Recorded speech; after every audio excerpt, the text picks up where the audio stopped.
What if I told you that mid-century Thanksgiving wasn't tea, all turkey and tradition, but towering salads suspended in shimmering gelatin, and crystal bowls filled not with fruit, but with celery? This is the strange, glamorous world of 1950s America, where food wasn't just food, it was display, it was identity. And in the age of chrome kitchens and pastel appliances, it was science. The year is 1955. Cars sprout fins, televisions glow in living rooms, and American kitchens, freshly tiled, pastel-painted, and humming with new appliances, become the stage for a radical transformation. Thanksgiving, once rustic and rooted in colonial simplicity, now reflects the aspirations of a booming middle class. In magazines like Better Homes and Gardens and Ladies' Home Journal, the feast looks less like grandma's table and more like a laboratory of color. Lime green Jell-O towers, whipped cream clouds, pineapple rings, celery stalks gleaming like glass. This wasn't chaos, this was progress. To understand why Thanksgiving turned neon, we need to understand the soul of the 1950s. After World War II, America entered an age of invention. Instant foods, canned goods, powdered mixes, and boxed desserts promised freedom from the exhausting labor of the pre-war kitchen. Gelatin had existed for centuries, but the 1950s turned it into a cultural icon. Why gelatin? 5 reasons it took over. Refrigerators became mainstream. Finally, cold storage was standard in most homes. This allowed for gelatin molds to set perfectly. Ad agencies pushed glamour. Jell-O's corporate marketing framed gelatin as futuristic, modern, and scientific. Suburban housewives sought efficiency. A dish made in advance was a lifesaver. Prep it, chill it, forget it. Color psychology was selling. Lime green, cherry red, and sunshine orange matched the new palette of kitchens. It photographed beautifully. Cookbook editors wanted shine and spectacle. Gelatin delivered both. By 1955, the Thanksgiving table wasn't complete without at least one shimmering Jell-O creation.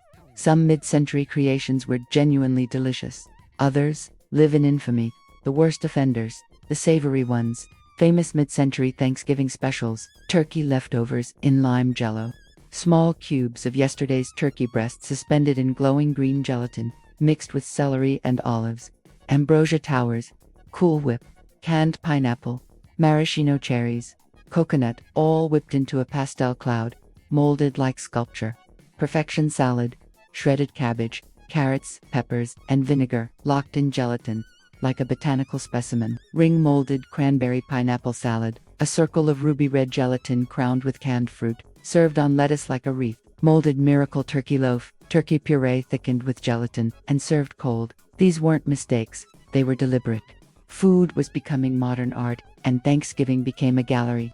Before Jell-O took over the table, celery was the star. Between 1890 and 1950, celery was shockingly expensive, almost luxurious. It required greenhouse cultivation and careful temperature control, so only wealthier families could afford it. That's why crystal celery boats existed. They were literal trophies of prosperity. By the 1950s, celery was no longer elite, but the memory of its prestige lingered. Thanksgiving spreads featured celery stuffed with pimento cheese, celery dipped in paprika salt, celery fans arranged like floral centerpieces. Celery curls chilled on ice ads proclaimed celery as modern, slimming, and refreshing, perfect for the figure-conscious 1950s homemaker. Celery wasn't just a vegetable, it was the idea of coolness, crisp, clean, modern. Food in the 1950s wasn't driven by tradition but by Madison Avenue. Corporations hired psychologists to study which foods made families feel safe, prosperous, and modern. Jell-O ads showed glowing families around perfect tables.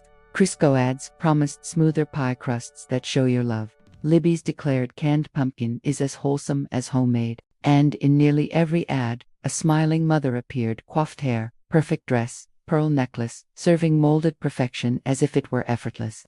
Behind her smile was the pressure of a new ideal, the perfect post-war homemaker. Thanksgiving became a stage to perform that ideal.